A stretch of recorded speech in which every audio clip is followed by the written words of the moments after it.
Many things you've been told about aging were never about preparing you. They were lies about making you smaller, quieter, and easier to dismiss.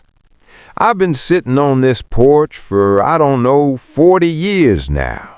Same chair, same view, same cup of sweet tea that gets warm before I finish it. And somewhere along the way, I started noticing something. People, good people, people who loved me, started talking to me differently, like I needed managing, like the version of me that had opinions and plans and things still left to say had quietly been replaced by someone who just needed to be comfortable. And the thing is, and this took me a long time to see, I'd started believing them. Not all at once. That's not how it works. It happens slowly. A comment here, a look there, an article you read that tells you what to expect. And before long, you're living inside a story somebody else wrote about you. My name is Arthur. I'm 89 years old. I'm from Amarillo, Texas, and I've been lied to. So have you. Today, I want to sit with you and go through 5 of those lies, one by one, slowly, because every single one of them has cost somebody I know something real, time, joy, possibility, and I'm not willing to stay quiet about it anymore. And I'll tell you right now, the 5th one, the 5th lie, that one nearly got me. I almost let it take something I can't get back. Stay with me. You go to the doctor and they look at your chart before they look at you. You mention something you want to do, a trip, a project, something you've been thinking about, and you see it on their face, that small pause, the gentle redirect. Well, at your age, I have heard those 3 words more times in the last decade than I can count. And every time, there's a version of me that wants to say, do you know what I was doing at 50, at 60? Do you know what I've carried, what I've built, what I've survived? But mostly I just nodded, because that's what you do. Because somewhere along the way, someone convinced you that pushing back was undignified. You've been carrying this longer than you should have to. And here's the thing about lies, the really effective ones. They don't come from enemies. They come from people who mean well. From television programs that show you what a person your age is supposed to look like. From the AARP newsletter sitting on your kitchen counter with articles about managing expectations and accepting change. They're not trying to hurt you. I believe that. But the effect is the same. And I want to tell you about a woman named Dorothy. She's 82. She lives in Phoenix, Arizona. And 2 years ago, she did something that the people around her told her very kindly, very gently, was probably not a good idea. I'll tell you what she did in just a moment. But first, I need to tell you the lies. Because what Dorothy did only makes sense once you understand what she'd been told. What she'd been told her whole life about what 82 was supposed to look like. So, let's start with the first one, and I want you to notice as I say it, whether you've heard this one before. The first lie is one you've probably heard so many times you stop noticing it. Lie number 1. You're too old to start something new. Harold was 72 years old when he decided he wanted to learn woodworking. His wife had passed the winter before. The house felt, I think you might know this feeling, too large for one person, too quiet in the evenings. He mentioned to his son that he was thinking about taking a class at the community center, woodworking, something with his hands. His son, good man, loves his father, said, "Dad, that sounds great, but maybe start with something a little less physical? What about a book club?" Harold nodded, put the idea away, went back to the television. He told me this story 3 years later. Sitting in the woodworking workshop, he eventually joined anyway, surrounded by things he'd made with his own 2 hands. A small table, a bird feeder, a jewelry box for his granddaughter. He lost 3 years to that nod. 3 years of mornings that could have felt like something. Lie number 2. Your memory going is just what happens. There's nothing to be done. I want to be honest with you about this one, because there's a difference between normal aging and something that needs attention, and that difference matters. But the lie I'm talking about isn't medical. It's the other thing, the way people start to not ask your opinion anymore. The way a conversation will turn and someone will catch themselves and say, "Oh, never mind, it's complicated," as if complicated things have an age limit. Jean is 78. She lives in Edinburgh, Scotland. She was a school teacher for 31 years. After her retirement, she told me, people stopped asking her what she thought about things. Not rudely, she said, just quietly, like the invitation to the conversation had expired. She started to wonder if they were right. That's what this lie does. It doesn't shout, it just whispers until you start finishing its sentences for it. Lie number 3. You should slow down. Your body is telling you something. Now, I want to be careful here, because bodies do change. I know mine has. But there is a difference between listening to your body and being told before you've even tried that the answer is already no. My friend Robert, he's 84, he's from Austin, was told by 3 different people in 1 week that he should take it easy after his hip replacement. He was 8 weeks post-surgery. He wanted to go back to his garden. Take it easy turned into 6 months of sitting, and at the end of those 6 months, Robert told me something I haven't forgotten. "Arthur, I think I got sicker from the stopping than I ever would have from the gardening." Lie number 4. At this point in life, it's too late to change things. This one is quiet. It comes dressed up as wisdom. It sounds like acceptance, like peace, like you've arrived somewhere and the arriving is the point. But underneath it, and I've felt this myself, underneath it is a kind of grief for things not done, for roads not taken, for the version of yourself that still wants things and has been told gently to sit back down. I know a woman, her name is Vera, she's 77, she's from Birmingham, England, who always wanted to paint, not professionally, just for herself, watercolors. She mentioned it once at a family dinner. Her daughter said, "Oh, Mom, you'd have loved that when you were younger." When you were younger. Vera told me she didn't pick up a brush for another 2 years after that dinner. 2 years. Lie number 5, the one that almost got me. I'm going to come back to this one because it's the one I lived, and I'm not quite ready to tell it yet. But I'll tell you this, it was the lie I lived for the longest, the one that felt the most like truth, the one that had the kindest face of all of them.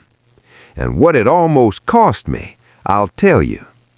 First, I need to tell you about Dorothy, because what she did at 82 in Phoenix, with everyone around her quietly doubting her, that's the part I really need you to hear.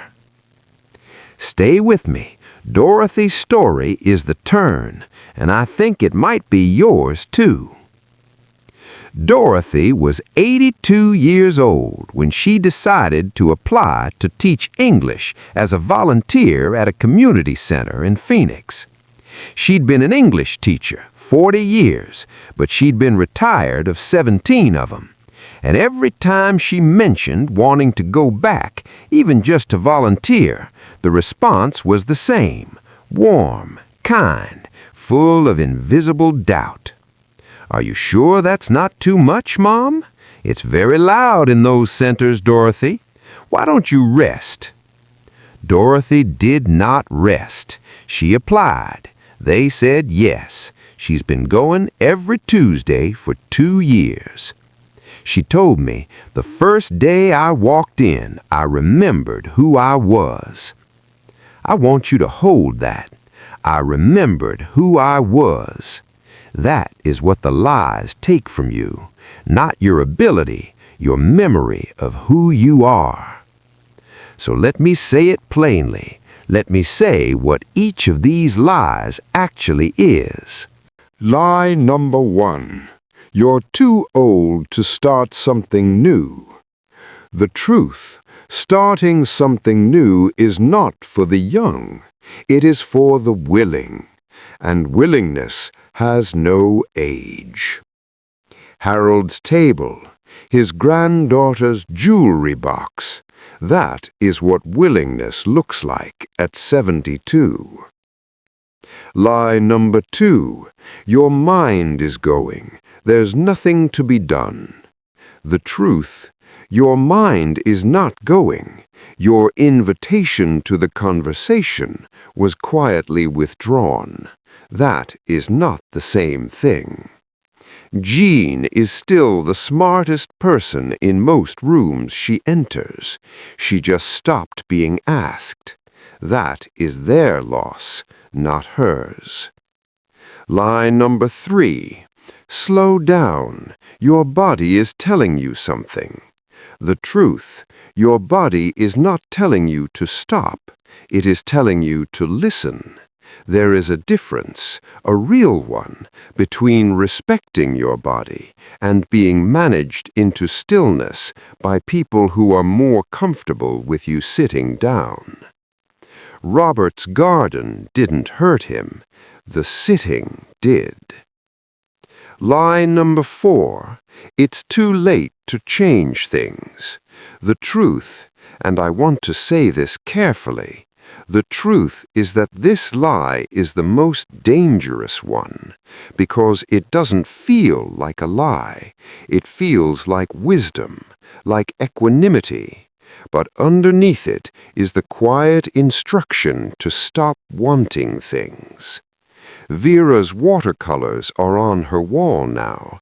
I've seen photographs. They're beautiful. 2 years late, but on the wall. The truth that holds all 4 of these together is this. Every lie about aging has the same job, to get you to stop, before the world has to deal with the inconvenience of your still wanting. You are not too much. You are not inconvenient. You are not a problem to be managed. You are still here. That is not a small thing. That is everything. Let that sit. You don't have to do anything with it today. But I made you a promise, the 5th lie, the one I lived. I'll keep that promise. Before we finish, I'll keep it. Hold on to that. We're almost there. But first, I want to talk about what to do with all of this, because knowing a lie is only half of it. I'm not going to tell you what to do. I'm 89 years old, and I've had enough of people telling me what to do to last several lifetimes. But I want to offer you 3 things that helped me, and you'll know, better than I do, whether any of them are any use. The first thing I do whenever I notice I've stopped doing something is ask myself one question. Did I stop because I wanted to, Or did I stop because someone else's discomfort made it easier to stop? That's it. That's the whole question. I wonder, and you'll know better than I do, whether there's something, just one thing, something you used to do or something you've been meaning to try that got quietly set aside not because you were done with it, but because the air around it got complicated. You'll know what it is before I finish this sentence. The second thing, and I want you to take this gently because I know it's not simple, is telling one true thing to one person. Not a speech, not a confrontation, just one true sentence. In Texas, this might sound like sitting down with your daughter after Sunday dinner and saying, "I want to go back to doing something. I haven't decided what yet, but I want you to know I'm not done."